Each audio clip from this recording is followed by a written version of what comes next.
Okay, number 2, we have select all the situations they can represent by each tape diagram. So we have 106 that includes everything. So if you are to write this, we really have s plus 6 times 5 equals 106. So let's look at choice A here. Noah walked a family dog 5 times the past month and earned the same amount each time. So we can say X is the amount of money he earns for this dog business or dog walking business. It's not really business, but just you get the idea. So we can say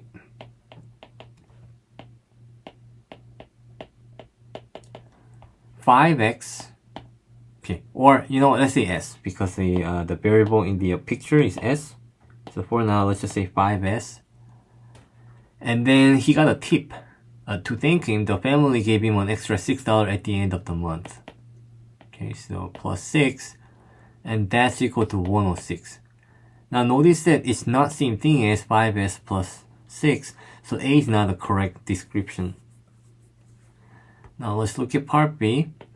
A family of 5 drove to a soccer game, and they paid $6 for parking. And all of their tickets were the same price, and they paid $106 in total. So unless each family member brought their own car and had the parking, this makes no sense. So in other words, the $6 are totally separate from each unit, like S plus 6. If you call that unit, it's not like the $6 apply to each. It's not like we are distributing $6. So it's a one-time payment, and all of their tickets. Okay, tickets. So we say S is the amount of ticket price per person.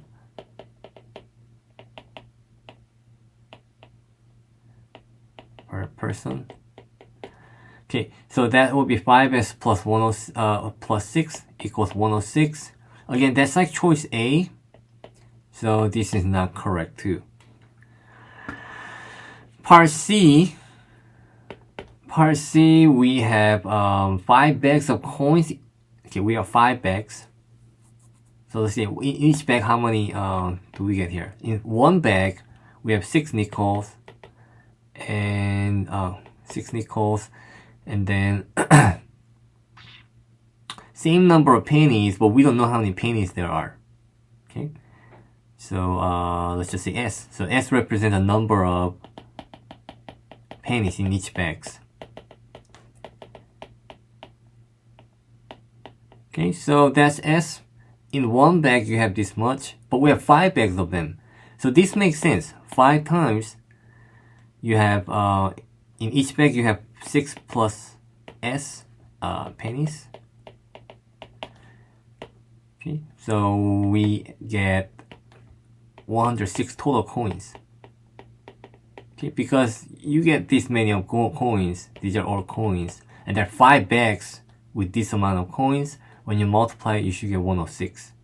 So the answer is the C works actually. So C is the correct answer. Now D, Kira is baking 5 batches of muffins, and each batch needs the same amount of sugar in the muffins. And each bag needs 6 extra teaspoons of sugar for the topping. Okay, so let's just say one batch of muffins will have same amount of sugar. So we'll say S equals the amount of sugar.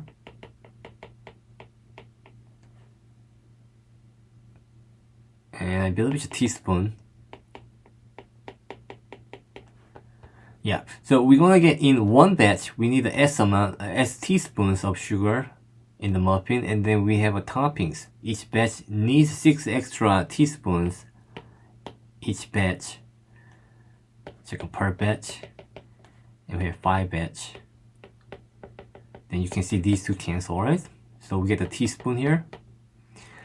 S plus 6, and this works. So 5S plus 6 is equal to 106 teaspoons. So D works too. So C and D work, and based on what teacher wrote here, 1 out of 2, I believe C and D are the answer.